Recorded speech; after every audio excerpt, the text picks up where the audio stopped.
Salut à toi, héritier de la lumière. Ça fait un petit moment qu'on ne s'est pas vu et je t'avoue que je suis très ravi d'entamer cette nouvelle vidéo et d'aborder ce nouveau sujet avec toi afin d'explorer un peu plus les mystères de notre histoire, de l'histoire de l'humanité et du monde, des religions et de ces différentes civilisations.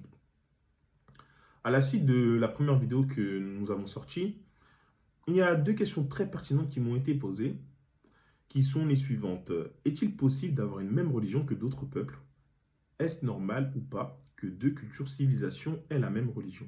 Et c'est ce qui a donné naissance à notre sujet du jour. Tu l'as peut-être déjà en tête, tu le connais peut-être déjà si tu as vu notre Instagram. Si ce n'est pas le cas, je t'invite à aller t'abonner. Et notre sujet, pour le redéfinir, c'est le syncrétisme. Comme dans notre première vidéo, on va commencer par poser une définition. D'accord?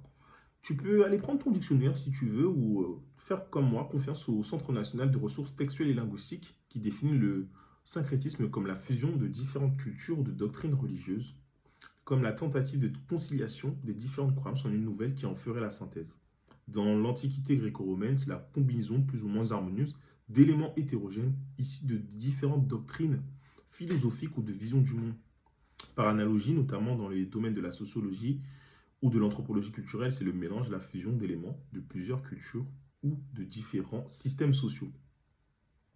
Je trouve que quand même, par rapport à la première vidéo qui concernait la religion, la foi, l'identité, c'est quelque chose qui doit te faire quand même écho là, au niveau juste des définitions qu'on vient de donner.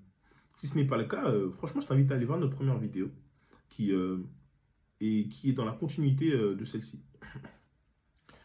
Roger Bastide, qui est un célèbre anthropologue du 19e et du 20e siècle, s'est justement intéressé à ce phénomène de syncrétisme en Amérique latine.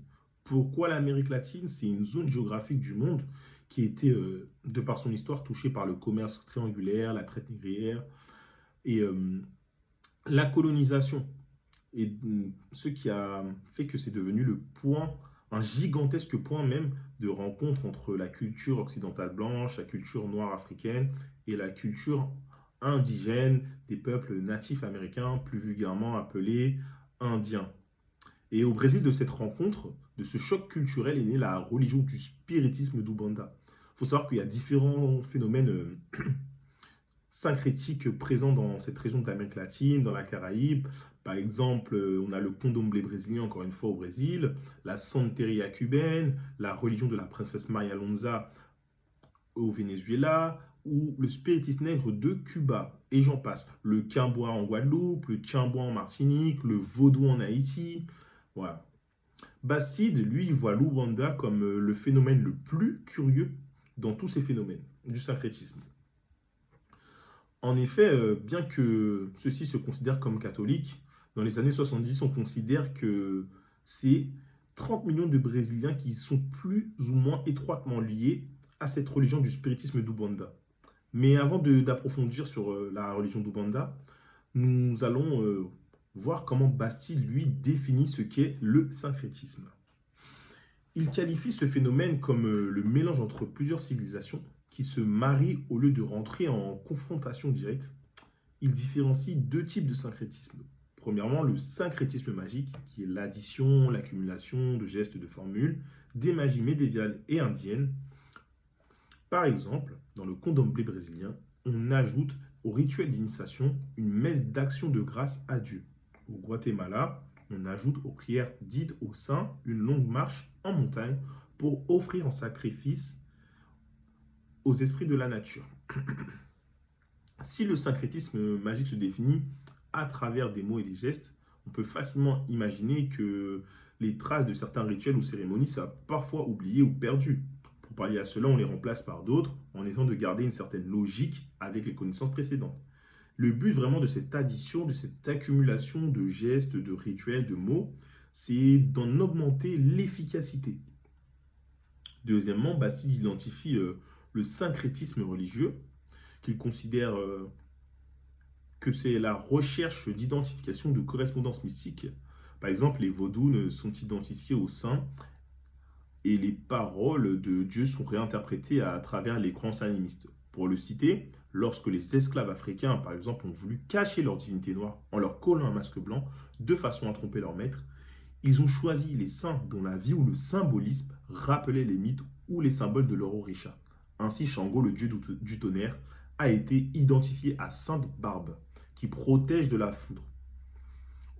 À nouveau, en termes de croyance, le syncrétisme est le reflet des structures d'hommes marginaux, c'est-à-dire en voie d'assimilation d'une société ou rejetés par celle-ci, et qui exprime l'alchimie mystérieuse des transformations psychiques, la réinterprétation des valeurs catholiques en valeurs païennes ou des valeurs païennes en valeurs chrétiennes par ces hommes marginaux.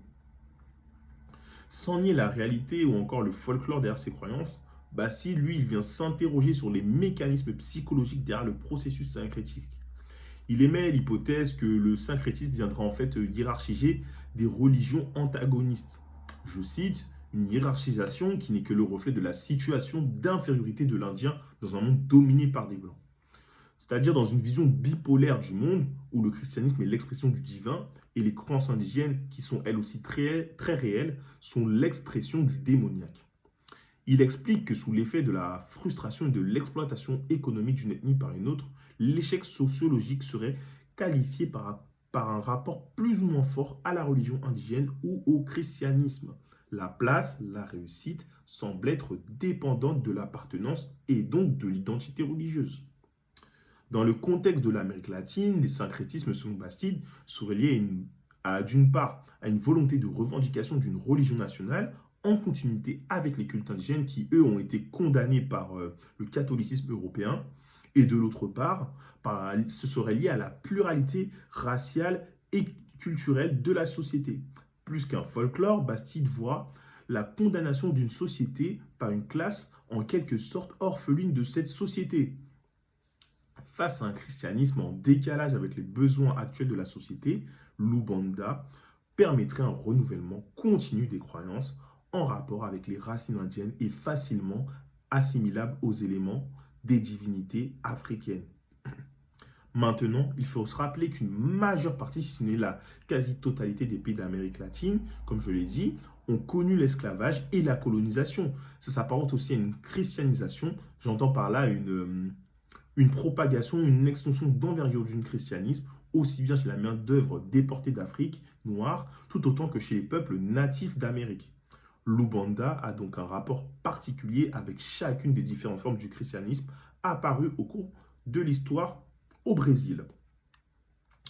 Pour les pasteurs protestants et les prêtres catholiques, l'Ubanda c'est un défi puisque ça témoigne de leur échec en termes d'évangélisation. Ils s'intéressent à cette religion sans y l'approche, sans chercher à la condamner, mais dans le but de trouver une réponse évangélique et justement de continuer cette christianisation, ces conversions des populations présentes sur place. Le protestantisme historique, lui, il s'inscrit dans une conception binaire. L'Ubanda, c'est l'œuvre de Satan qui touche les brebis perdues, incultes, superstitieuses et sous-développées. Et cela à cause de leur statut social. Cette vision de l'Ubanda, ça vient quand même montrer le caractère ségrégateur du protestantisme brésilien. C'est ce qui est assez contradictoire avec la tâche de l'Église qui ne doit rejeter personne du salut. Certains pasteurs, ils révisent donc leur pastoral et voient l'Ubanda comme une terre de mission à l'instar de l'Afrique. Il y a alors une possibilité de dialogue œcuménique, mais toujours avec cette volonté de conversion. Le pentecôtisme, lui, il apparaît plus comme un concurrent de l'Ubanda. Il connaît un succès similaire dans les mêmes classes de la société, de la basse classe à la moyenne classe sociale de la population. Le pentecôtisme il s'oppose aussi au colonialisme de l'Église des Blancs. Il y a aussi une restructuration du groupe autour du pasteur comme figure patriarcale de la famille ecclésiale solidaire. On y retrouve la guérison miraculeuse et la glossolalie, plus communément le parler en langue, qui permet à l'Africain de retrouver la transe ancestrale. En somme, le pentecôtisme, comme l'Ubanda, répond à certains besoins de ces classes marginales. Un besoin de communication, besoin de participation à la liturgie, contrairement au catholicisme où tous les actes sont réalisés par les prêtres et autres membres du clergé. Le croyant ici devient un acteur de la liturgie, ce qui contribue à rendre la hiérarchie ecclésiastique plus participative, c'est-à-dire accessible au peuple. Mais ça répond aussi aux besoins de mobilité sociale. Il n'y a pas de suppression de la hiérarchie, mais tous peuvent accéder à un statut plus élevé dans l'Église. L'Église catholique, quant à elle, condamne premièrement, puis enquête et recherche la fonction sociale de l'Ubanda. avant d'entrer dans une optique de dialogue œcuménique, elle aussi. Il y a trois raisons à la tolérance de l'Oubanda par l'Église catholique. La première, c'est que l'Oubanda est considéré comme une protestation populaire contre une forme de religion mal adaptée, mais comme une religion au dogme et au rythme porteur d'un contenu humain et religieux excellent, et comme une des paroles, avec un S, de Dieu. Dans un second temps, l'Oubanda a réussi là où l'Église a failli, dans l'évangélisation en devenant un système inclusif, tandis que l'Église s'est institutionnalisée selon les clivages des races et des classes sociales. Et selon la formule hors de l'Église pas de salut, l'Oubanda a su répondre en dehors de la charité, pas de salut. Pour finir, d'un point de vue idéologique, l'Oubanda a permis de stopper une série de mouvements qui étaient beaucoup plus dangereux comme le matérialisme marxiste, le capitalisme et l'hédonisme en rapport avec la société de consommation, le protestantisme et le spiritisme kardéciste. L'Oubanda a permis un retour au mystère de l'homme et à la suprématie de l'invisible. L'Oubanda a su être une réponse adéquate aux réalités et aux besoins de la société brésilienne, tout en évoluant continuellement entre deux pôles, que sont la religion africaine et le christianisme des Blancs. L'Église a donc adopté une double conduite envers cette religion. La première s'axe toujours sur le plan missionnaire, mais en visant désormais à intégrer les trois races et déseuropéaniser le christianisme brésilien en prenant l'exemple de l'Oubanda. La seconde concerne le dialogue œcuménique avec comme point commun fondamental le mystère de Dieu fait homme. Dans la vision africaine, ou l'Obatala, le Dieu africain est l'expression de ce mystère, tout comme le logos de l'évangile de Jean. Ici, Roger Bastide, ce qu'il fait, c'est qu'il cherche à mettre en avant et à redonner de la valeur aux différentes religions présentes en Amérique latine, qui possèdent leur propre âme et système de croyance indépendamment du christianisme occidental. Il cherche à nous faire comprendre littéralement à travers ses explications que les religions en Amérique latine ne sont pas des dérivés un peu maladroits du christianisme, mais plutôt des religions à part entière qui s'inscrivent dans une société multiculturelle et en perpétuelle mutation. Bastide montre que le syncrétisme n'est ni une dégénérescence, ni une simple addition de croyances, mais une création dynamique, révélatrice de la capacité d'adaptation des peuples colonisés, et par extension, avec le cas de l'Oubanda, un moyen de lutter contre l'impérialisme, mais également de revendiquer une identité, une appartenance culturelle. Pour répondre à notre question de départ, oui, en l'occurrence, il est possible d'avoir une même religion que d'autres peuples. Cependant, celles-ci, en termes de pratique, n'auront jamais les mêmes formes, en termes de croyances non plus. On peut le voir déjà juste avec les différentes formes du christianisme. L'orthodoxie, le catholicisme et le protestantisme. Chacune même de ces trois branches contient elle-même des branches qui ont des pratiques et des croyances différentes.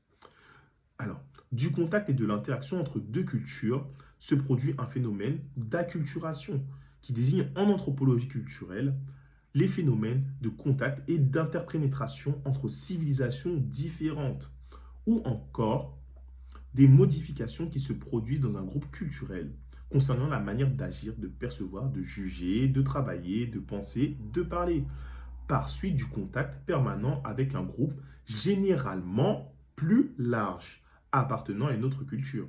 J'insiste sur le généralement plus large, car de mon point de vue, cela fait forcément rentrer en jeu la question de rapport de force ou de domination. On peut donc en revenir sur la question et sur la notion de colonialisme, mais également d'impérialisme. Les missiologues catholiques, eux, d'un point de vue théologique, préfèrent parler d'inculturation plutôt que d'acculturation. Pour eux, ça implique la prise en compte de la grâce divine et un regard de foi dans le but de souligner qu'on ne peut réduire la rencontre entre évangile et culture à un simple rapport entre cultures, mais que l'évangile serait un facteur de conversion et d'enrichissement de la culture, tout en faisant de la culture un lieu d'approfondissement du message du salut. Pour vous donner un exemple et citer Bastide à nouveau, je vais reprendre le christianisme et l'Oubanda, qui ont pour point commun fondamental, comme je le disais précédemment, le mystère de Dieu fait homme.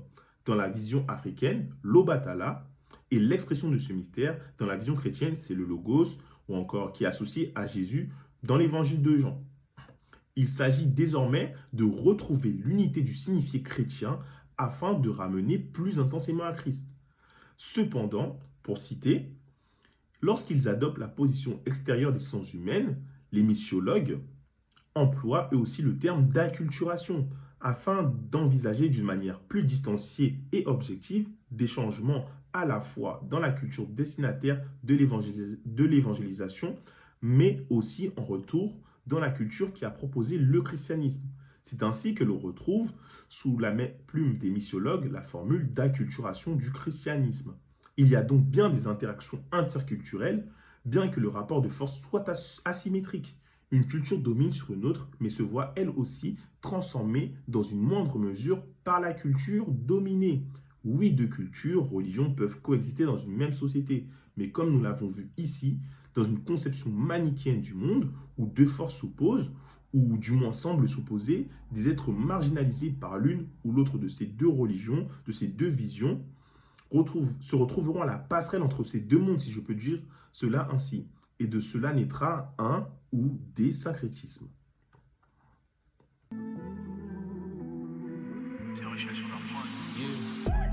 Encore des questions existentielles. J'ai des questions existentielles. Que penses-tu de tout cela? Penses-tu qu'il est possible pour plusieurs religions de coexister? Pendant que les hommes se tuent à coups de canon. Et salut, sais-tu, j'en doute pas, non. Encore des questions existentielles. J'ai des questions existentielles.